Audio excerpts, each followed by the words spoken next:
sore. Semangat sore juga. Iya, Abang. Silakan. Iya, Dek. Buka kamera. Kita diskusi terkait dengan gelar penyesat yang datang setelah Yesus. Silakan. Oke, saya buka kamera, kamu buka masker ya. Itu aja terus urusanmu dengan maskerku.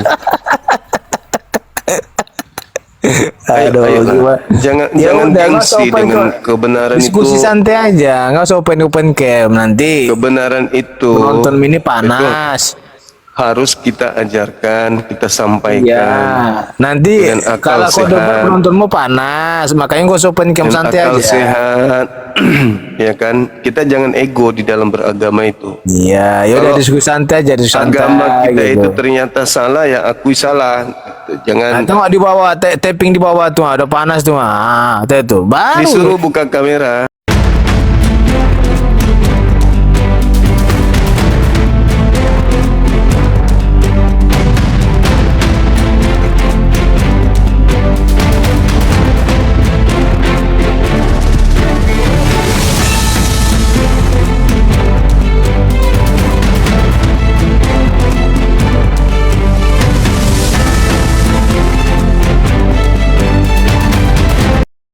Assalamualaikum warahmatullahi wabarakatuh. Selamat datang di channel Cahaya Debat, tempat kita membahas berbagai topik keimanan dan penuh penghormatan.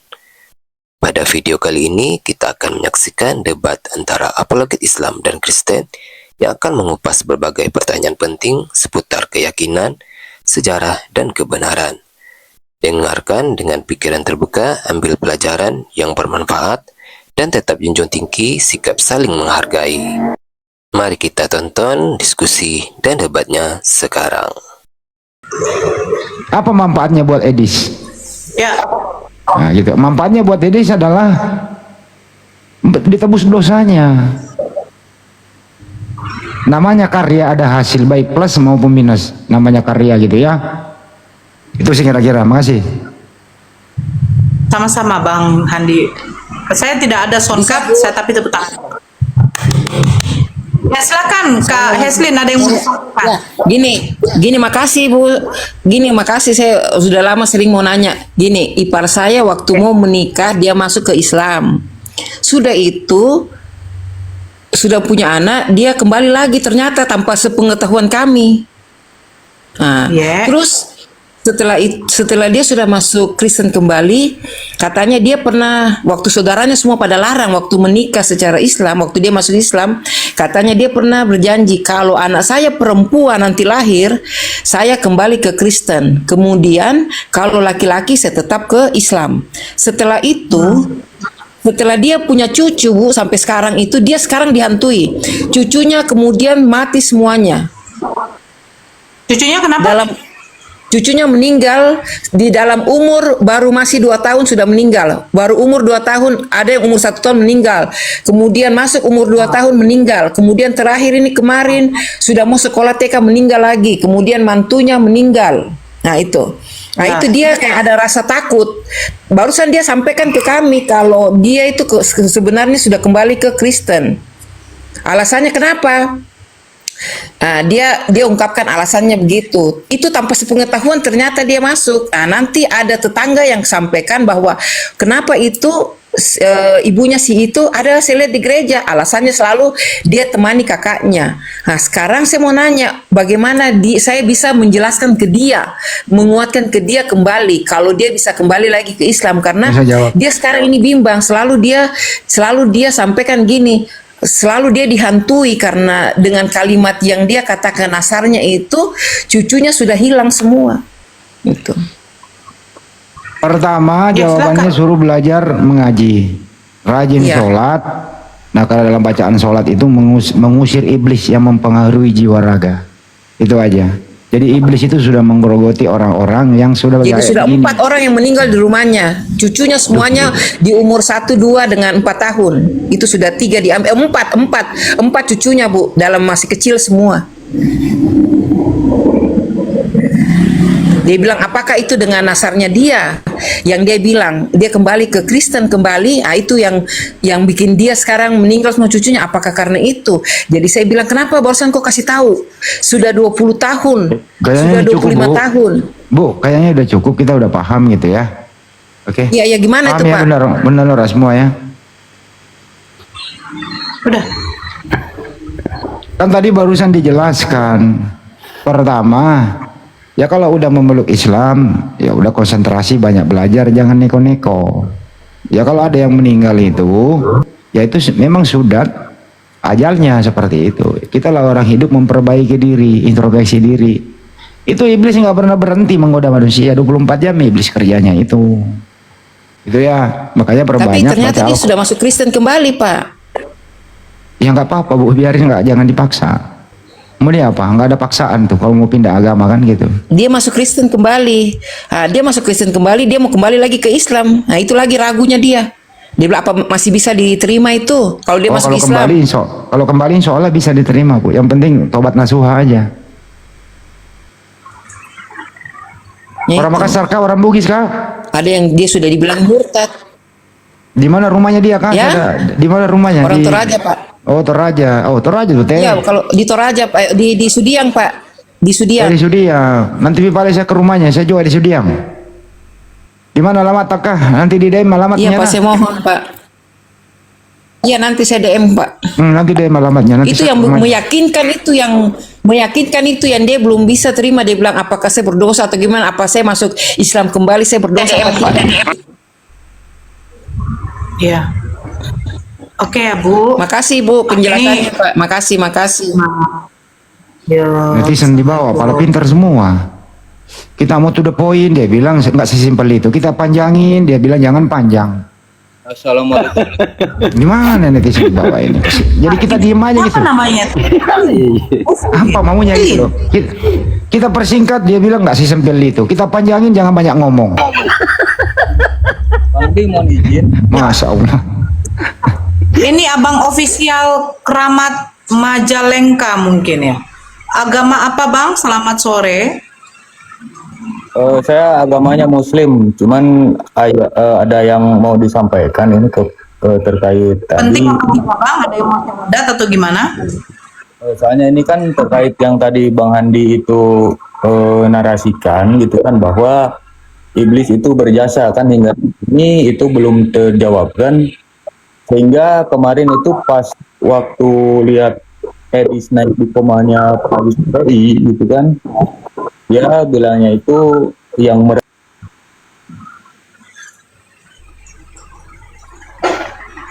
Saya bilang tadi pertanyaan saya, ada yang mau syahadatkah atau bagaimana? Abang membicarakan soal komal. Ya. Intinya iblis itu menggoda 24 jam nonstop. Saya pernah katakan, iblis itu menggoda orang-orang yang melakukan ibadah, terutama ibadah di dalam pernikahan. Sama seperti ibu tadi itu. Ya Ibu, dengarkan saya baik-baik Ibu ya. Ini sedikit saja. Ya. Suami itu, laki-laki itu, dia adalah seorang imam, kepala rumah tangga, yang dimana Allah menjodohkan kita sama dia untuk membawa kita sampai ke jannahnya Allah. Tantangannya apa? Ketika dia pindah masuk ke Islam, terus dia mengucapkan suatu nazar yang dia tidak tahu nazar itu apa. Kalau nanti saya punya anak perempuan, saya akan masuk ke Kristen, itu sudah tidak benar. Laki-laki yang seperti itu tinggalkan saja. Kalau memang kamu mau hijrah masuk Islam karena Allah, silakan kamu belajar. Apapun yang terjadi ujian di dalam rumah tanggamu, itu sebagai peningkatan keimanan kamu, ketakwaan kamu kepada Allah. Jangan kamu bernazar seperti itu. Justru Allah tambah menguji kamu. Makanya saya bilang, masalah keimanan ini jangan dipermainkan. Akidah itu tidak boleh dimainkan. Kalau ada dapat orang-orang seperti itu, tinggalkan. Jangan dibutakan karena cinta. Cinta kok materinya, cinta kok ketampanannya. Rupanya seperti itu dia. menikahi kamu hanya karena apa? Masuk Islam karena hanya untuk menikahi kamu, yang dimana dia tidak menggeluti agama itu. Ini pesan ya buat saudara-saudara kita yang jatuh cinta kepada nonis yang di luar dari Islam. Jangan kalian itu dibutakan oleh cinta lah. Cinta, cinta, cinta. Allah menanamkan rasa cinta itu, tetapi harus dilihat ditempatkan kepada siapa. Jangan dipengaruhi oleh hawa nafsu. Datang setan, udah ambil itu, masuk Islam kau. Nanti kalau udah dapat kau, udah punya anak kau, masuk Kristen lagi, kau bawa lagi nanti anak-anak kau dengan istri kau. Walah, makan tuh cinta tuh, ujungnya kau di neraka jahanam kau. Biarin aja kayak gitu. Biarkan dia mau masuk Kristen atau mau apa. Intinya apa? Doakan dia. Kalau dia memang mendapatkan hidayah, dia pasti akan masuk Islam lagi. Tapi apa? Geluti agama itu. Belajar. Jangan kau syahadat saja terus kau tinggalkan. Bagaimana mungkin perut kau tidak kau isi dengan nasi, kau mau bisa hidup? Bagaimana mungkin kau mau beragama Islam kalau kau tidak isi dengan syariatnya, dengan aturan Allah? Halo, Taruna. Taruna. Taruna. Taruna. Taruna. Hei. Itu maksud saya, ya, Ban Kris STR. Jangan kau di sini apa, naiklah kau Kristen kau. Ini gelar si penyesat ini untuk siapa? Jangan diperbudak oleh cinta. Allah memang menanamkan rasa cinta. Itu anugerah terindah bagi manusia loh. Rasa cinta itu anugerah terindah. Sekarang posisinya ditempatkan kepada siapa?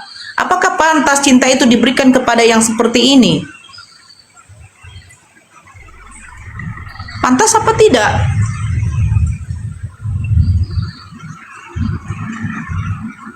Gitu. Ayo di tap-tap layarnya. Ini nggak ada lagi yang mau minta naik atau bagaimana ini? Ngomongnya Islam tapi komennya ngeri-ngeri, oi, nggak apa-apa lah.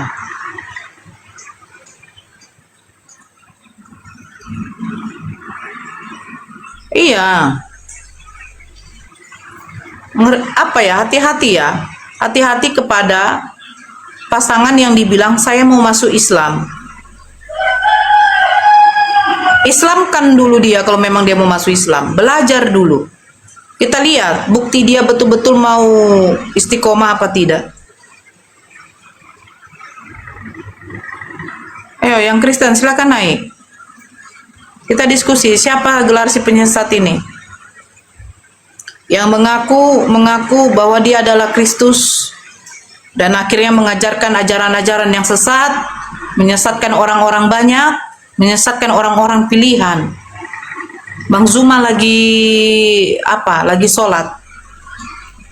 Ayo di tap-tap layarnya, love orange-nya jangan lupa tembuskan ini, tidak sampai 1 M ini. Ya. Modus misionaris, ya hati-hati.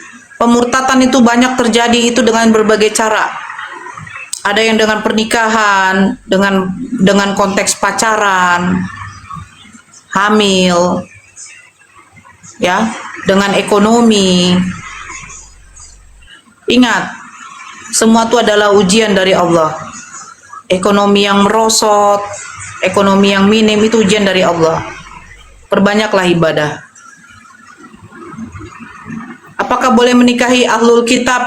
Boleh, tapi ahlul kitab sekarang sudah tidak ada. Ahlul kitab itu hanya kepada Bani Yahudi dengan Bani Nasrani. Ahlul kitab itu kepada Yahudi dengan Nasrani. Yang ada sekarang ini bahlul kitab. Bukan ahlul kitab.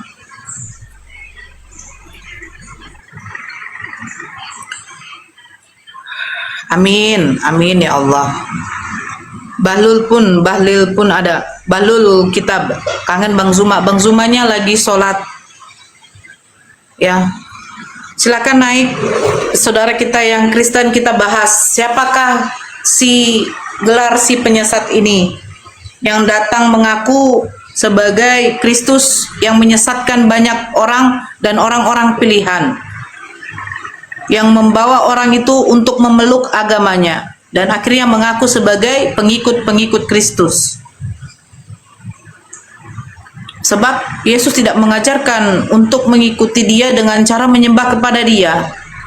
Yesus hanyalah seorang nabi utusan, aku ini hanyalah seorang hamba, diutus untuk Bani Israel. Ajaran Yesus itu ajaran menyembah kepada satu Tuhan. Ajaran Musa dan nabi-nabi terdahulu mengajarkan hanya menyembah kepada satu Tuhan, bukan kepada ilah lain, yang dimana Tuhan turun ke dunia mengambil rupa manusia itu tidak ada. Tuhan itu tidak bisa disamakan dengan makhluk dan tidak pantas untuk disamakan dengan makhluk.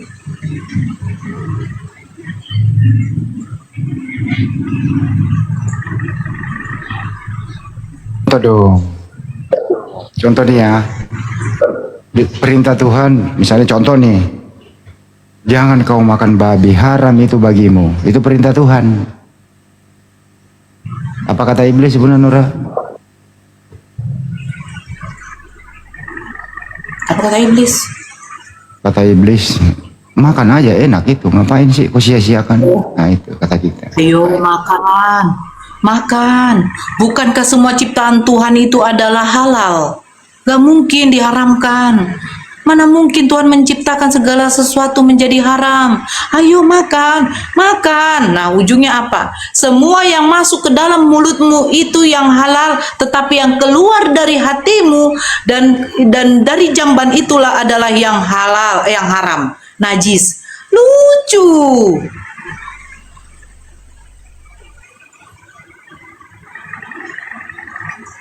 Lucu.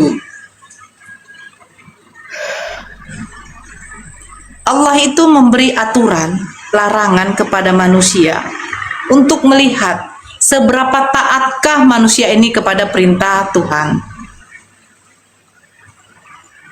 Jadi perintah-perintah Tuhan itu bukan berarti, loh, kenapa Allah tuh mengharamkan sementara dia menciptakan?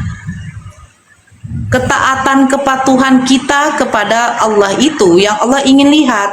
Taat nggak kamu? Patuh nggak kamu? Sama seperti di sekolah. Kenapa di sekolah diwajibkan berpakaian seragam? Kenapa nggak berpakaian bebas saja? Ya itu sudah peraturan. Kamu patuh apa enggak? Dan Bang Zuma sudah nongol. Aduh. Bang, saya kecilkan dulu lah. Bang Zuma udah nongol. Iya, cucuku. Oh, saya kecil. Assalamualaikum warahmatullahi wabarakatuh. Waalaikumsalam warahmatullahi wabarakatuh, Bunda. Alhamdulillah. Masya Allah, pada ganteng-ganteng dan cantik-cantik semua ini. Ini Cantiknya satu, Bang. Ini nggak ada dua perempuan, Bang. Alhamdulillah. Nah, nggak ada yang naik, Bang. Jaringannya tadi macet nggak? Enggak kan? Enggak, Bunda, enggak. Alhamdulillah. Normal. Siap. Keren berarti. Promo abang ini. Lompat dulu nih, lompat. Oke, Jadi kita lanjut ya, Bunda ya. Jadi Iya, pamit iya, dulu. makasih Dinda. Siap. Assalamualaikum warahmatullahi wabarakatuh. Waalaikumsalam warahmatullahi wabarakatuh. Ada Alhamdulillah. naik, Bang. Gimana tuh? Gimana? Ada pun yang naik. Saya mau turun dulu. Mereka Saya cuma mau- nantang. Saya turun dulu ya, mau cari onde-onde dulu. Oh iya juga, kalau gitu saya turun juga lah. Ya, makasih Dinda, Ya, makasih. Bang, saya izin dulu, Bang. Di Iya, bawah nanti makasih saya ya. monitor siapa yang. Oke, sip. Oke, Assalamualaikum warahmatullahi wabarakatuh. Waalaikumsalam warahmatullahi wabarakatuh. Lah teman-teman sekalian, adik-adik kita, saudara-saudara kita, para pejuang tauhid, mereka siang malam mendukung pergerakan apologet Islam Indonesia tanpa jenuh, tanpa lelah. Maafkan jika ada kata-kata mereka yang kurang berkenan, yang pada intinya tujuannya adalah untuk kebaikan kita bersama, khususnya umat Islam. Coba kita undang lagi teman-teman sekalian, semoga aja bukan ada dua ya yang nge-DM mau mu'alaf, ada yang sudah kirim KTP juga. Semalam kirim KTP, tapi sekarang kayaknya dia lagi nggak monitor. ibu-ibu, beliau sudah menyatakan diri untuk masuk Islam. Saya tinggal menunggu persetujuan dari suaminya, habis itu langsung kita syahadatkan. Sementara ini kita nunggu dulu, kelihatannya beliau masih kerja.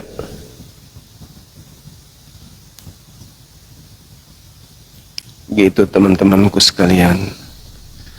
Silakan rekan-rekan non-muslim ajukan permintaan. Tema kita menarik ya, terkait dengan penyesat yang datang itu bergelar apa, dan siapa di antara Islam dan Kristen ini yang menjadi pengikut penyesat itu. Ini penting demi untuk keselamatan keturunan kita ke depannya. Halo, semangat sore. Semangat sore juga. Iya abang, silakan Iya, Dek. buka kamera, kita diskusi terkait dengan gelar penyesat yang datang setelah Yesus. Silakan.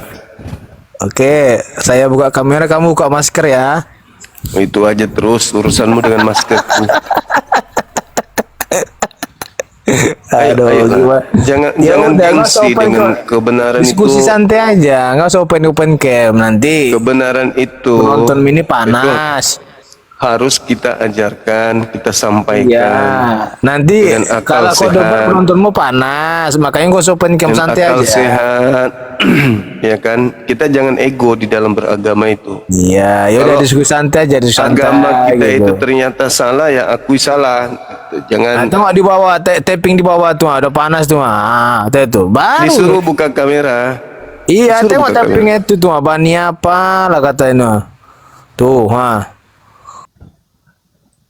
Nggak berani teman-teman. Padahal kalau dipikir buka kamera kan tinggal buka aja, sampaikan kebenaran itu. Ini buat teman-teman muslim ya. Kalau di agama kita kan jelas tuh, penyesat itu iblis. Lalu kalau kita tidak memahami tentang agama Kristen, mereka akan selalu menjual, menyampaikan, mempromosikan bahwa mereka adalah orang-orang yang sudah selamat, yang mengajarkan kasih, anak-anak Tuhan, tidak ada siksaan kubur, mati langsung pesta di surga kan gitu. Jadi mempelai wanita mereka. Akan tetapi kalau kita yang ngerti Bible, kita dengan mudah memahami bahwa menurut Bible mereka sendiri, penyesat yang datang setelah Yesus terangkat ke langit itu bernama Yesus Kristus. Jadi penyesatnya itu bernama Yesus, bergelar Kristus. Kan gitu. Nah sekarang siapa di antara kita, Islam atau Kristen ini, yang menjadi pengikutnya? Pengikut Yesus ini maksudnya. Enggak ada keraguan lagi. Pengikut Yesus ya Kristen. Tapi Yesus yang mana yang mereka ikuti? Nah itu yang menjadi pertanyaan. Yesus yang mana yang saudara-saudara Kristen ini ikuti? Karena gelar daripada penyesat menurut Yesus itu tak lain dan tak bukan adalah Kristus. Sedangkan Kristen ini artinya pengikut Kristus. Jadi mudah untuk mendeteksi Kristus mana yang mereka ikutin gitu. Iya kan? Sangat mudah. Adakah pengikut Kristus di luar Kristen? Enggak ada. Iya kan? Nah, pengikut Yesus sendiri apakah disebut Kristen? Enggak. Berarti antara pengikut Yesus, sahabatku yang terindah, Bang Afida, barakallahu fiik. I love you full. Allahu Akbar, Masya Allah. Jadi pengikut Yesus yang asli itu tidak disebut Kristen. Orang-orang Yahudi nggak disebut Kristen. Mereka yang menjadi saksi penginjilan Yesus tidak disebut Kristen. Mereka menjaga aturan main Tuhan yang datang kepada mereka. Datang Yesus meneguhkan iman mereka untuk tetap kemudian berada pada posisi menjalankan hukum Taurat itu. Yesus datang melengkapi Taurat itu, sehingga pengikut Yesus senantiasa lebih taat lagi daripada ahli Taurat terhadap Taurat itu. Yesus mengatakan itu di Matius 5 nomor 20 sampai 48. Nah, sedangkan pengikut Kristus, ya Kristen ini berbeda. Berbeda mereka ini. Manalah mereka tidak menjalankan Taurat. Mereka menyebut perjanjian baru Tuhan kepada Bani Israel dengan sebutan perjanjian lama. Di situ aja sudah syarat dengan hal-hal yang negatif.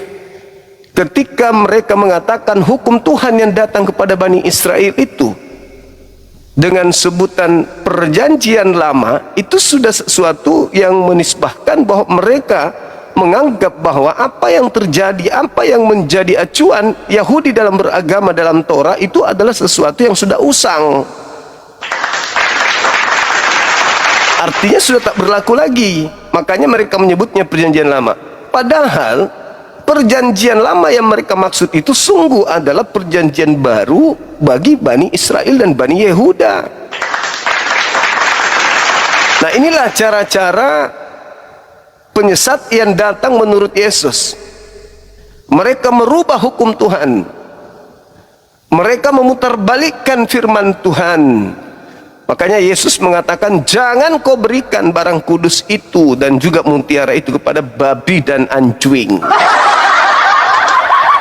Karena mereka tidak akan menjalankan, percuma, mereka hanya memijaknya, mereka hanya akan menginjaknya.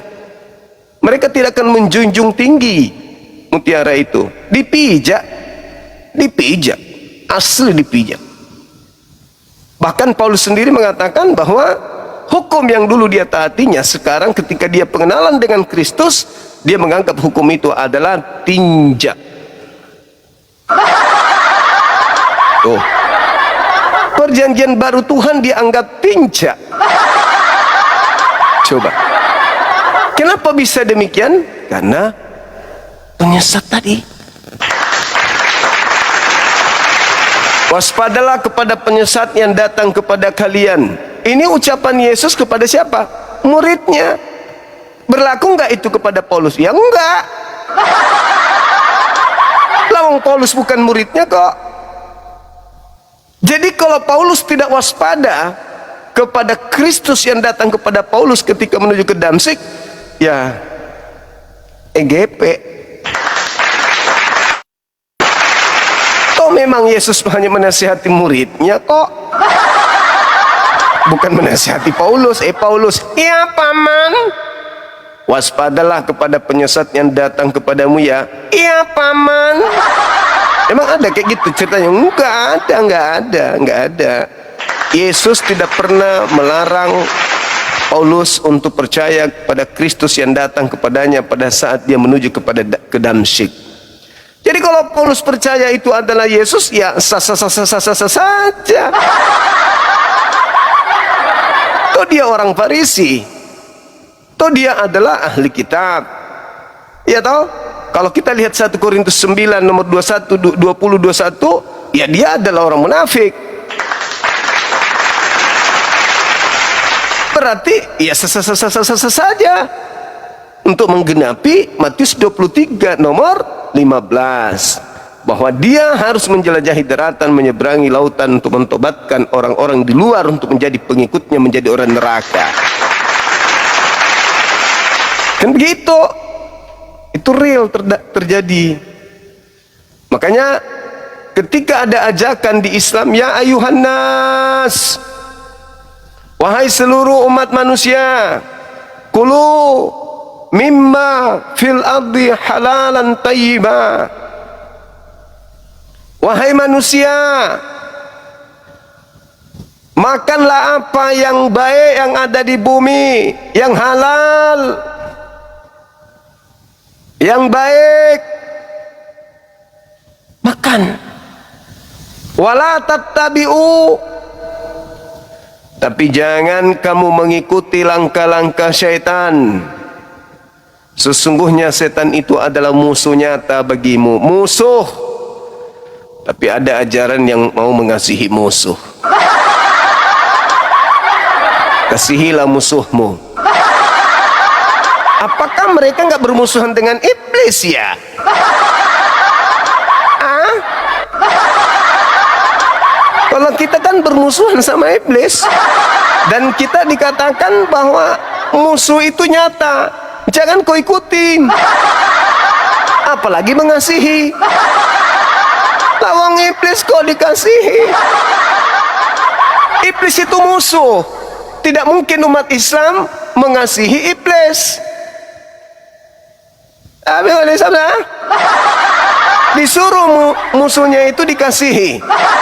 Jadi ketika musuhnya datang, jangan kau mau diatur lagi oleh aturan-aturan tentang makanan dan minuman. Kolose 2 nomor 16. Makan semua yang lembek-lembek. Minum semua yang encer-encer. Iya toh? Sementara aturan yang datang, perjanjian barunya Tuhan dengan Bani Israel, jangan makan ini, jangan makan ini, jangan makan ini, jangan makan ini, jangan makan ini, jangan makan ini. Iblis datang, makanlah, makanlah, makanlah, makanlah, makanlah, makanlah, makanlah, makanlah, makan. Jadi iblis itu kerjanya memerintahkan makan apa yang dilarang oleh Tuhan. Tuhan datang kepada Adam, ya toh? Adam, jangan kau makan yang ini. Iblis datang, kamu dilarang makan apa? Dilarang makan itu, bos. Udah makan. Justru kalau kau makan itu, kau hidup kekal di sini. Matamu. Itulah iblis. Selalu menyesatkan manusia ketika ada perintah Tuhan yang datang kepada manusia itu. Dari sejak di Eden, dari sejak di Taman Eden. Aturan Tuhan jangan makan. Iblis datang, makan. Jadi tanda-tanda pengikut iblis itu rakus. Rakus. Tanda-tanda pengikut iblis itu rakus. Kalau bisa meja pun dimakan. Aspal panas pun diminum. Orang pun dimakannya kalau perlu. Itu pengikut setan. Tuh.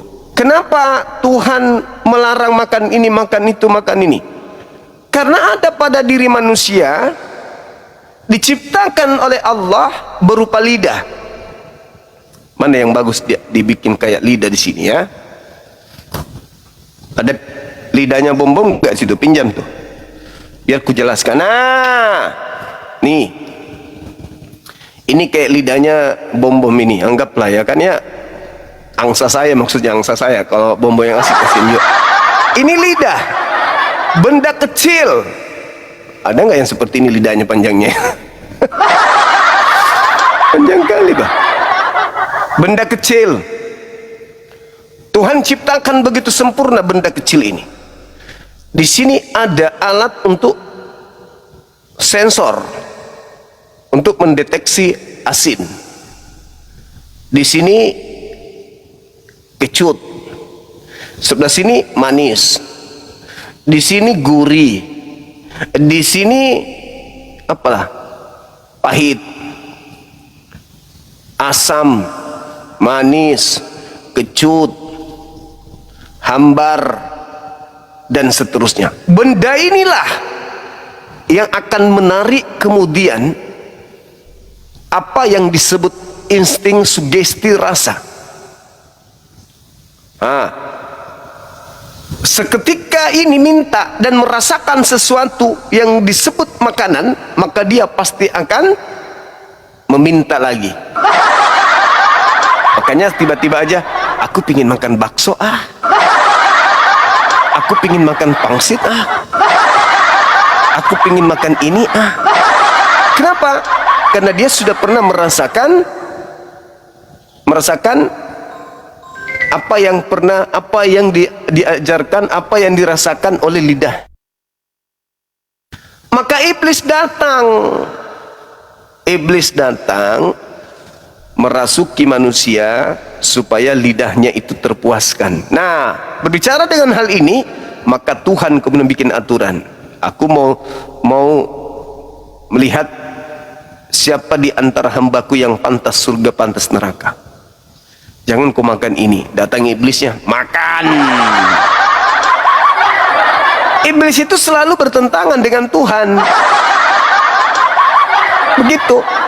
Iblis selalu bertentangan. Ketika Tuhan mengatakan jangan makan ini, iblisnya datang, makanlah. Nah, inilah penyesat. Makanya di Islam itu perintahnya makanlah yang baik dan yang halal yang ada di bumi. Jangan kau mengikuti langkah setan, karena setan itu akan datang mengajak kamu makan makanan yang diharamkan Tuhan untukmu.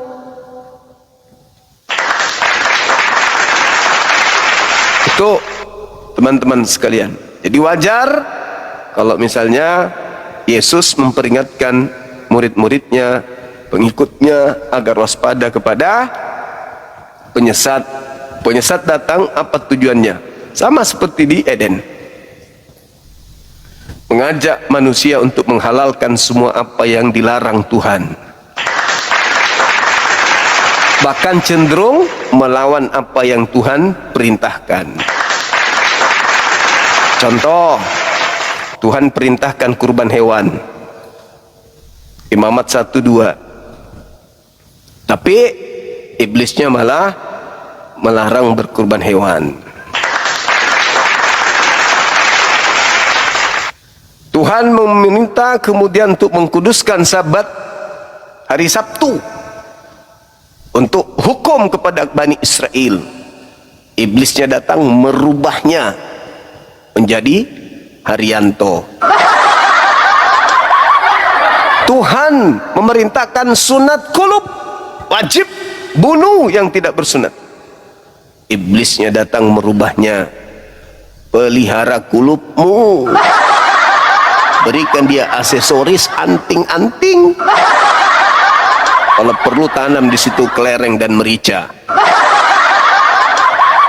Semua yang diperintahkan Tuhan akan dilanggar oleh iblis. Itu sudah pasti tuh. Di mana tertulis? Di dalam Matius 24 nomor 15, rujukannya kepada kitab Daniel 7:25, Daniel 11 nomor 31. Si penyesat pembinasa keji itu memutarbalikkan kebenaran fakta, memutarbalikkan hukum Tuhan, menghapus kurban-kurban hewan, menghapus hari raya yang ditentukan oleh Tuhan, menghapus hari-hari yang ditentukan untuk ibadah bagi umat yang dipilihnya. Itu artinya bahwa semua yang diperintahkan Tuhan dilalap habis, bahkan mereka tidak lagi mengaku sebagai hamba. Siapakah di atas muka bumi ini yang tidak mau menghambakan diri kepada Tuhan? Iblis. Mereka nggak mau menghambakan diri lagi kepada Tuhan, sehingga mereka harus mencari judul bagaimana kemudian perintah Tuhan yang mengantarkan manusia taat kepada Tuhan itu dihapuskan. Itulah yang terjadi, sahabat-sahabat sekalian. Jadi kalau kita menemukan kondisi di mana ada sebuah agama yang menghalalkan sebuah makanan, ya coba dipikirkan, apakah iya dunia ini sudah jadi surga? Bukankah dunia ini penuh ujian? Bukankah dunia ini tempat kita diuji untuk nanti kita dibangkitkan sesuai dengan perbuatan kita? Kok di dunia sudah kayak surga? nggak ada lagi larangan, nggak ada lagi perintah. Kok bisa kayak gitu? Apa dunia ini surga?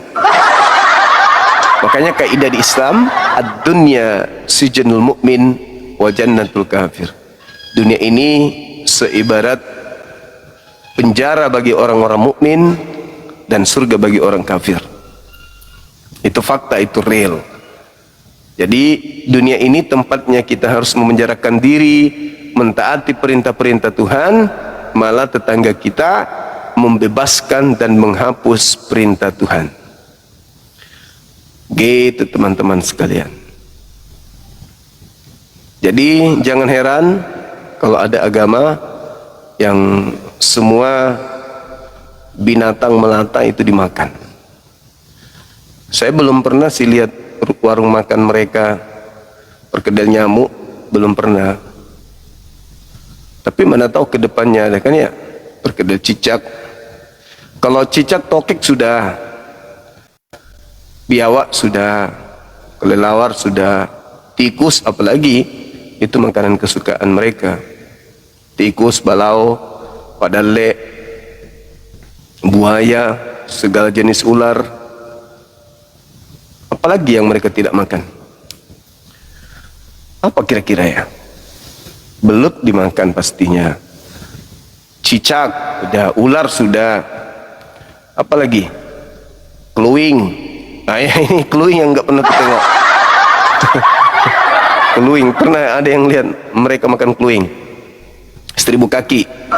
Kodok udah habis. Kecoa di barat ada yang makan. Apa lagi ya? Kucing, oh makanan kesukaan. Jangan dikira. Yang saya belum dengar kalau ada pocong mereka makan, saya belum pernah dengar. Tapi pernah ada yang ngancam saya, jangankan kau Suma, setan pun kumakan katanya. Hantu sudah, ada itu yang ngancam, katanya mereka suka makan hantu. Alasannya kenapa makan setan? Yesus kami masukkan setan ke babi, sementara babinya aja kami makan, berarti setannya juga ikut masuk. Kira-kira apa? Cacing udah. Kapal selam mungkin. Kapal selam mungkin. Kapal selam. Apalagi? Mobil. Waduh. Iya sih, karena mobil juga bergerak, iya kan? Ubur-ubur kita belum tahu ya. Mana tahu sudah ada di antara mereka yang makan ubur-ubur. Kaki ayam dimakan, kaki sapi, kaki babi, kaki kerbau. Nah yang saya belum lihat ini rem mobil truk. Apakah mereka makan? Sepatu kuda? Bisa jadi. Gitu teman-teman sekalian. Jadi agama yang menghalalkan segala makanan itu tanda tanya besar bagi kita ya. Tanda tanya besar. Apakah Tuhan memerdekakan manusia seperti Adam di surga aja, di Gan Eden aja, Adam masih dibatasi jangan makan semua. Itu di Eden. Tetapi ada yang di dunia boleh makan semua. Ini tanda tanya besar. Ajaran dari mana ini? Ajaran dari mana ini? Kalau semua makanan bisa dimakan itu ajaran dari mana? Nah, itu yang mesti tanda tanya teman-teman sekalian. Karena seluruh nabi-nabi mengajarkan untuk jangan makan segalanya. Dari zaman Nabi Adam diperintah itu nggak boleh makan segala binatang, nggak boleh. Atau ada sesuatu yang dilarang oleh Tuhan untuk dimakan terkait dengan perut. Tuhan mengatur aturan itu. Nah ini yang bahaya. Makanya saya kadang kalau mikir itu kadang takut tidur dengan teman-teman sahabat-sahabat yang tetanggaan rumah dengan mereka. Mana tahu pas tidur kita udah kehilangan paha. Kan ini kan ya. Pahaku mana? Maaf bang, kami lagi bikin sate. Kenapa bisa gitu? Oh di kami boleh makan daging apapun. Hah? Serius itu? Iya bang. Waduh, bahaya. Masih ingat gak cerita saya ada staf saya dulu yang makan kacang 2 kelinci, saya cari kulitnya mana, sampahmu kau buang di mana? Gak ada pak. Loh, kau simpan di kantong? Enggak pak. Terus mana? Katanya kau makan kacang. Kacang apa kau makan? 2 kelinci pak. Terus kamu di sini istirahat jam kerja? Iya pak, istirahat. Ini cleaning service udah bersihkan semua ini, kau jangan buang sembarang kulit kacang. Mana kulit kacangnya? Nggak ada pak. Loh, justru kulit kacangnya itu pak, disitulah nikmatnya kata dia. Maksud lo kulit kacangnya itu saya makan pak dengan isinya. Kita di kampung kita itu nggak ada dibuang kulit. Serius lo? Serius pak? Masih ada kacangmu? Masih pak, masih. Bapak mau? Mau? Aku dikasih. Terus dia juga keluarkan, apa ini pak makan di sini? Nggak apa-apa, di pantry makannya waktu itu, di dapur makan di pantry siang-siang. Habis itu bener dikeluarkannya langsung buang. Bunyinya asik kali, kerbek. Ya Allah, aku coba kan, wah baru sedikit udah rasanya gimana gitu. Namanya juga kita nggak pernah kan makan kacang 2 kelinci langsung dengan kulitnya. Jadi waktu itu langsung aku muntahkan kembali. Dia asik kali dia makan, ditelan. Panjang cerita, kata dia itu makanya saya betah di Makassar pak. Kenapa? Di Makassar ini alhamdulillah gaji saya tidak terlalu banyak berkurang, beda dengan di kota, di provinsi saya waktu itu. Kenapa bisa? Di sini tikusnya masih liar pak, masih banyak pak, gede-gede lagi pak. Malah tikusnya takut sama kucing. Jadi lu makan tikus? Pak, itu makanan paling enak. Tikus yang di got itu, iya pak. Di kos saya itu ada, saya beli tempat tangkap tikus lumayan pak. 1 malam 5 ekor minimal. Besar-besar pak, kayak enak kucing pak. Kucingnya malah takut. Lu apain tuh? Ya tinggal dibersihkan, kupas kulitnya, lepas kulitnya, terus bersihkan, potong-potong, bersihkan, cuci, kasih bawang merah, kasih bawang putih, udah selesai sate. Wah, itu enak pak, enak sekali kata dia. Serius lu makan pak, sambil tertawa-tertawa dia kan. Tapi yang kuheran, staf saya itu giginya putih kali, rambutnya ya putih, pokoknya putih, giginya putih kali. Omnya dia yang masukkan dia di kantor dulu itu udah baru-baru ini meninggal. Putih kali giginya. Apakah karena makan segala gitu sampai giginya bersih atau warnanya memang sudah putih? Nah jadi ku tanya, serius itu? Jadi di kampungmu itu nggak ada lagi tikus? Jarang pak, jarang tikus di kampung saya. Kenapa? Dari kecil kita udah babat habis. Bahkan di rumah nenekku kata dia kan ada dekat rawa-rawa. Jadi kita itu kalau mau maghrib kita umpan pakai ayam, datang komodo besar pak, kadang kayak paha. Itu diapain? Yo dimakan pak, enak komodo itu gitu dia. Oh, dimakan juga. Iya pak, enak komodo itu. Terus cerita mau tahu? Wallahi ini kalau saya bohong wallahi. Dia bilang apa sama aku? Kalau dia bohong berarti dianya, bukan aku. Dia bilang gini, malah di tempat kami itu pak, kalau ada nenek-nenek kami yang sudah tua, kita itu sudah siaga 1 jaga di rumahnya. Maksudnya, kalau dia sudah mulai mau pindah alam, langsung kita antar dia percepat. Untuk apa? Enak pak, dagingnya pak, enak. Na'udzubillah summa na'udzubillah. Hari itu juga aku perintahkan JA waktu itu, JA kok ke ruangan saya. Nah pak, tolong ini buatkan paling lama minggu depan dia sudah ada di kantor. Mutasi jauh dari sini. Kenapa? Aku takut jangan sampai jari-jari kaki saya lagi tidur suruh mijit, jari-jari hilang.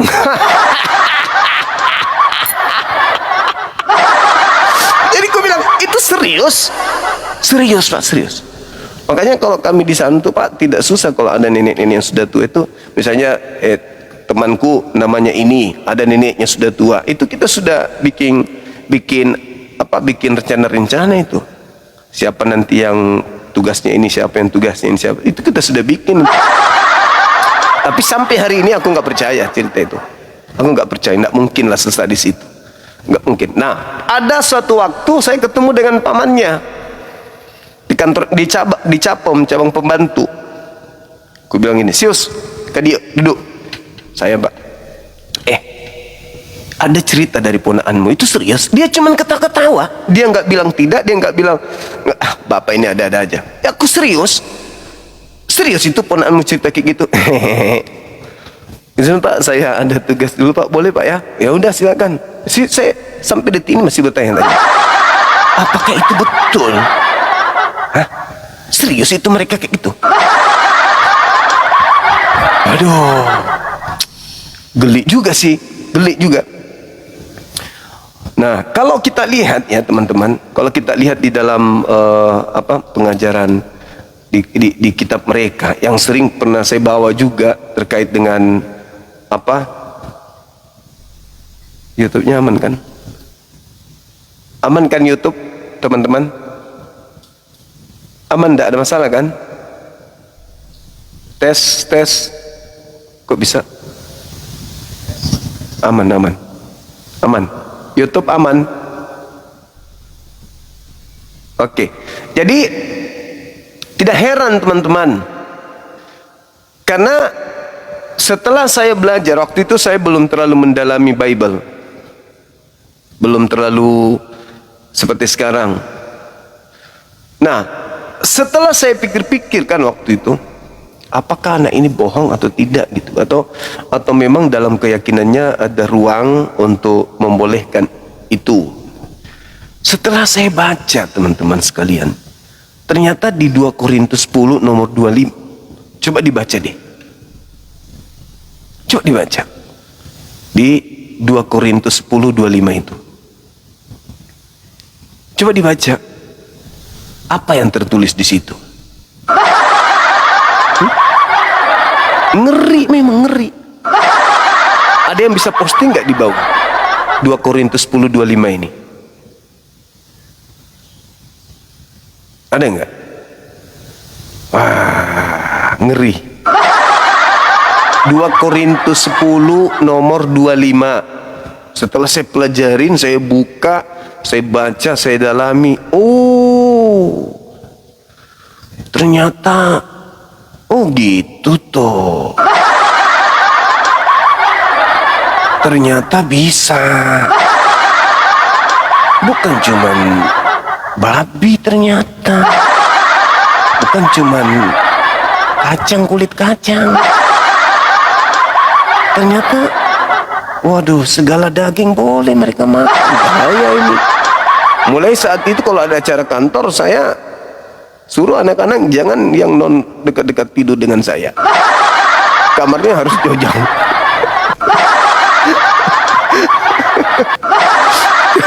Kenapa rupanya? Enggak apa-apa. Itu giginya putih-putih mereka soalnya.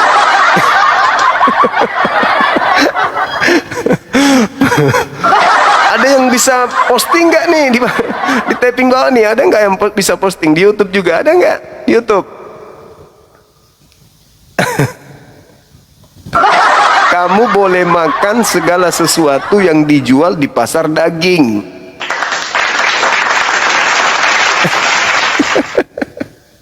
Gimana itu?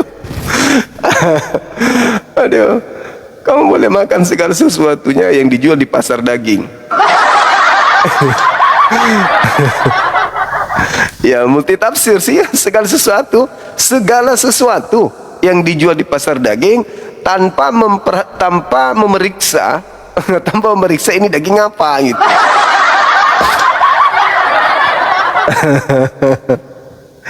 Aduh, ngeri kan teman-teman? Kamu boleh memakan ya apapun yang kubeli di pasar daging tanpa memeriksa. Kalau keberatan hatimu nggak usah, katanya dia, makan aja pokoknya, mau daging apapun itu pokoknya makan aja. Allahu Akbar. Masa sadis-sadis ini gara-gara kulit kacang 2 kelinci nih. Halo saudara pemuka agama pentuhan. Ya, halo. Ini kok kenapa nyindir agama Kristen? Kok bagus sekali namanya. Menyindir Islam seperti apa yang kamu katakan tadi. Pemuka agama yang tersohor itu Yesus. Dia itu pemuka, dia adalah guru, dia adalah rabi. Dituhankan oleh kalian. Ya, bahasa Arabnya Tuhan itu apa? Lucu. Baik. Kita diskusi baik-baik boleh. Silakan buka kameranya. Diskusi baik-baik ya. Iya, buka kamera dulu. Silakan. Menurut Al-Quran Buka yang diterjemahkan kamera dengan dulu. kata Tuhan itu apa? Buka kameranya Kakak. dulu. Ini ya, takut sama saya. Buka kamera dulu. Baik, saya apakah Buka kamera dulu. Buka kamera dulu, nggak usah takut. Buka kameranya. Tokoh agama Yesus, dia seorang rabi, dituhankan oleh Anda. Gimana sih? Anda kok nyindir Anda diri sendiri? hanya ini setuju kalau kita definisikan apa kata Buka Tuhan itu? kamera Setuju nggak? dulu. Ya. Apa Anda takut? Buka kamera dulu kau itu. Iya, kenapa Anda takut gitu? Lah yang takut buka kamera Anda, bukan saya, tuyul. Ini buka Salahnya kamera. apa? Buka kamera. Saya ada rekamannya loh. Buka sama kamera kamu dulu. diskusi. Buka kamera dulu. Takut munafik.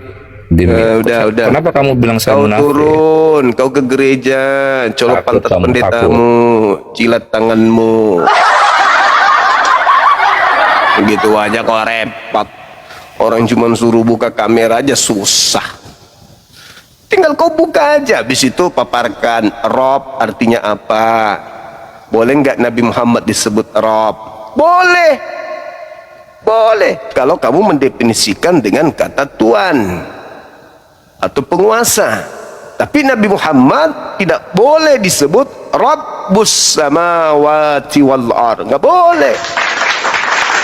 Bedanya dengan sembahanmu bukan hanya sekedar kau robkan, dalam arti kata kau tuankan, kau anggap dia penguasa, enggak, tapi kau menganggap dia adalah Rabbus samawati wal ard yang menjelma menjadi baik.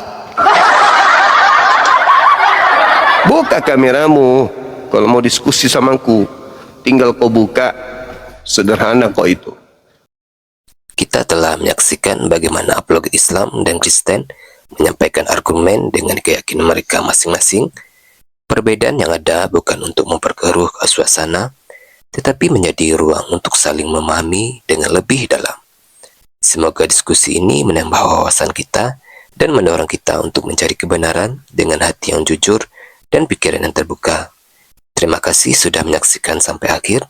Jangan lupa like, share, dan subscribe agar channel ini terus berkembang dan menghadirkan diskusi apologet Islam yang bermanfaat. Sampai ketemu lagi dan nantikan video-video diskusi dan debat apologet Islam selanjutnya. Assalamualaikum warahmatullahi wabarakatuh.